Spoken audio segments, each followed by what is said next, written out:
Les croyances autochtones maintenant. Les croyances autochtones avaient un nom spécifique qu'on appelle aujourd'hui l'animisme.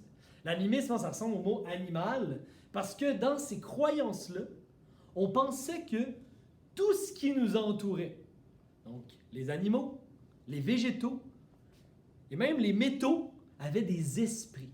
Donc l'homme n'était pas le seul à posséder un esprit, avait une âme même. Donc toutes ces choses-là faisaient partie d'un grand tout. Un grand tout, est-ce que l'homme, lui, n'était pas supérieur aux autres éléments de la nature, il faisait juste partie de la nature.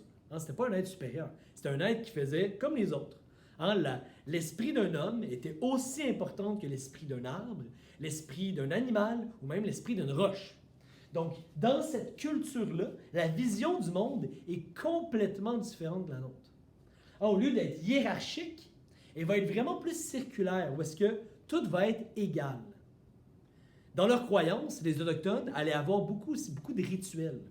Ils allaient faire des offrandes, par exemple, des offrandes aux esprits. Avant de descendre d'une rivière, on allait mettre de la nourriture peut-être ou des cadeaux qu'on allait donner à la rivière.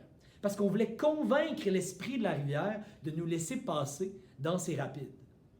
Avant de faire les plantations, lorsque le printemps arrivait, puis de planter les récoltes, on allait demander aux chamans de faire une cérémonie, un rituel pour s'attirer les bonnes faveurs de l'esprit du champ, par exemple. Donc, on était toujours en communion avec les autres esprits et on leur devait un grand respect. Le chasseur aussi.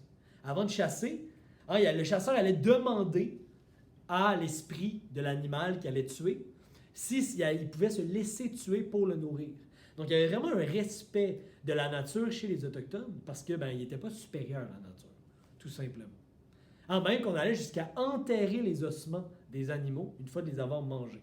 Puis on ne faisait pas de gaspillage surtout. Parce que gaspiller un animal qui s'était laissé tuer pour nous nourrir, c'était vraiment un sacrilège.